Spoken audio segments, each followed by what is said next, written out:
Who you are in 2026. Hi, I'm Viv, the life strategist, helping busy driven people go from chaos to clarity.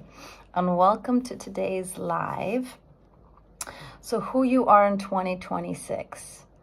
I'm talking about identity. Identity is the most powerful force that shapes the human personality.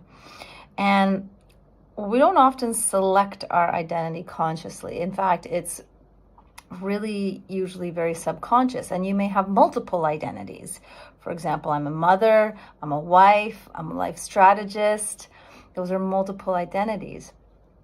But identity powerfully shapes not only your behaviors, but your thoughts, your emotions, and your actions.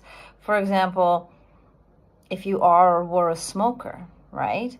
You may be like, I am a smoker, right? And consciously, you don't say that, hey, I'm a smoker, but I am a smoker. And then those who quit smoking or don't smoke, they don't usually say, I'm not smoking right now. They say, I'm not a smoker. So it's about what words you attach to I am. I am love, I am joy, I am grateful. These are identities that powerfully influence the subconscious, which actually trickles down to everything that we do. So as we're coming into the end of this year, so you may identify with the identity I am busy. How many here identify with the identity I am busy? However, I know that's kind of a joke, but it's also kind of true. Does that identity bring you happiness? What does it make you do?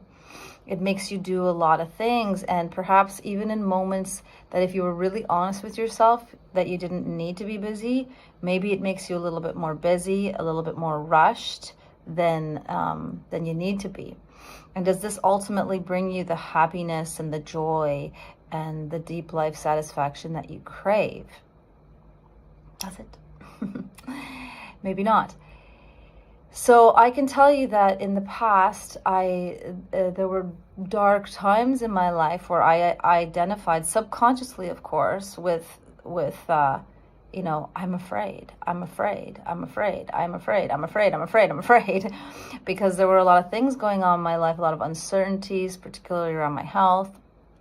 And so if you asked me about my identity, I would never say, oh, I'm afraid. I would never admit to that because I didn't even know that was the case. But I also know that there were many times in my life, and part of what got me out of that place was identifying with I am strong, I am courage, I am strong, I am courage, and always constantly pushing forward and finding a way. Now, if you are a high achiever, you may identify or relate to that. That you are strong, that you're courageous, that nothing will stop you.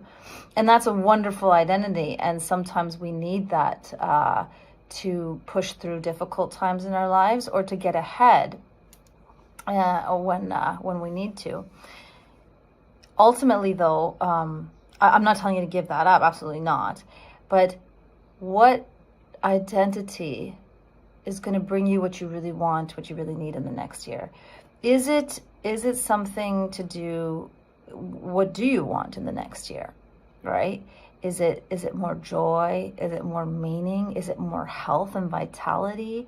Is it a deeper connection with yourself, with your creator, or with those that you love? I think, as we come to a close of 2025, and it's a really good time to kind of think about, okay, we have an opportunity for a reset. We also have an opportunity to select who we want to become, who we want to be, how we want to show up.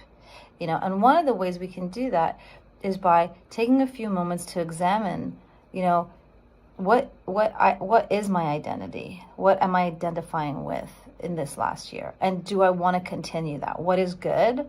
What do I want to keep? Right, if anything, or what do I want to radically change, and how do I really want to show up, right? So just take a few moments, today, and kind of think about, and if this is difficult, you can think about the patterns. Like I told you that when I was in a dark place, I could relate to I am fear or I am afraid, you know. Now, I wouldn't have done that consciously. So if you ask me that, maybe it would be hard. But then how did I identify that? Was I went back and be like, well, what was I always thinking about? What was I always doing?